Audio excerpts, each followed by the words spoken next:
2019 is proving to be a landmark year for Disney. From the massive success of Avengers Endgame, their other Marvel films, their upcoming Star Wars film, the opening of Star Wars Land in California Disneyland. And let's not forget the fact that Disney is bound to dominate the streaming market once Disney Plus launches later in the year.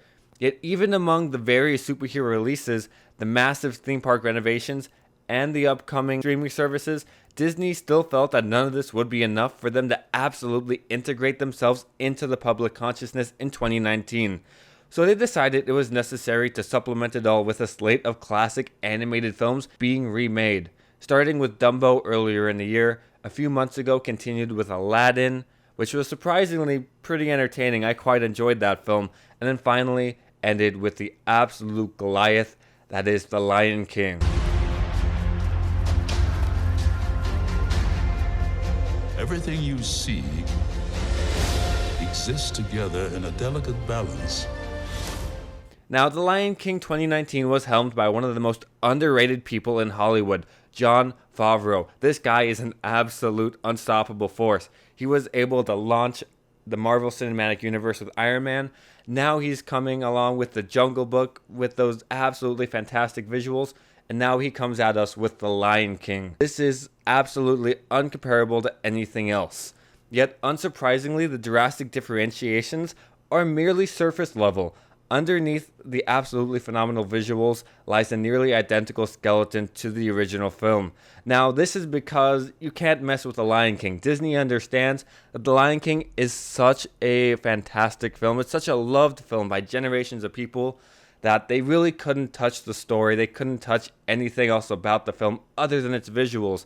Now, this is kind of a downside sort of thing because all of the stuff, the story, dialogue, the music, were all created for a film that was able to use a very unique type of animation, this 2D animation that was able to showcase these very expressive animals. These things were all crafted specifically for that, and when you bring it to a film that is very focused on creating this hyper-realistic style with these animals that are look almost exactly like a lion you could see in the zoo, these things don't really translate to those lions. These characters here aren't able to express the same sort of things that the 2D animated ones are able to express. So a lot of the dialogue, a lot of the emotional moments in the film really fall flat. And that is quite a shame because this film originally was so heartbreaking. It was so meaningful. It had so much to it. Yet here, it loses a lot of the heart it had. Now, visually, it is a treat. There is no one that can tell me that this film is not one of the most impressive uses of CGI animation ever. Now, when it comes to the performances, I feel everybody performed the best that they could.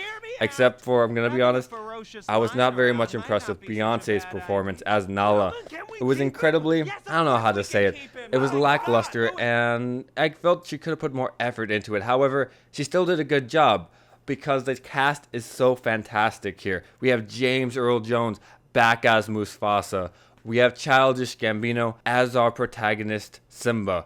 We have Seth Rogen and the other gentleman, which I cannot remember his name at the moment, as Timon and Pumbaa. These people bring such charm to the characters. They bring so much to the characters that you just cannot help but love them, just as you did in the original film. While I might have sounded very negative of the film at the beginning, I'm really not. I really enjoyed the film for what it was. It was just impossible for it to live up to the original film. It was just an impossible task for it to achieve, and it did not achieve it, yet it did create something that is visually unique. This will be something innovative in the future. I have no doubt about that. There's not really much else I can say about The Lion King. I mean, it's The Lion King. We all know the story. We all cried. We all wept.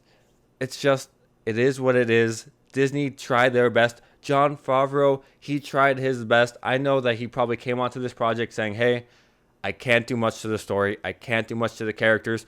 But I'm going to do my best to bring these visuals to the absolute best I can be. I'm going to bring my flair to it so that when it comes out, I can be proud of it.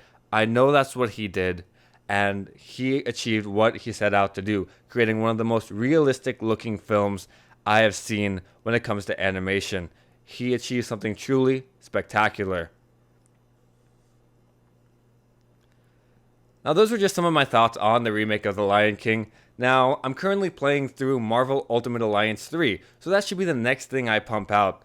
I very much appreciate anyone who watched this. I'm once again experimenting with how I make videos. I'm thinking about taking away the camera perspectives because I just don't feel that they really add anything to it. They're kind of pointless and they just waste my time and waste your time. So thank you very much once again for watching this.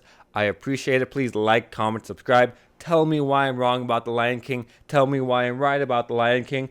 Tell me about something completely different. I don't really care. As long as you comment, I really appreciate everything you guys do. All three of you. I love all three of you. I hope you have yourselves a fantastic day. Thank you very much.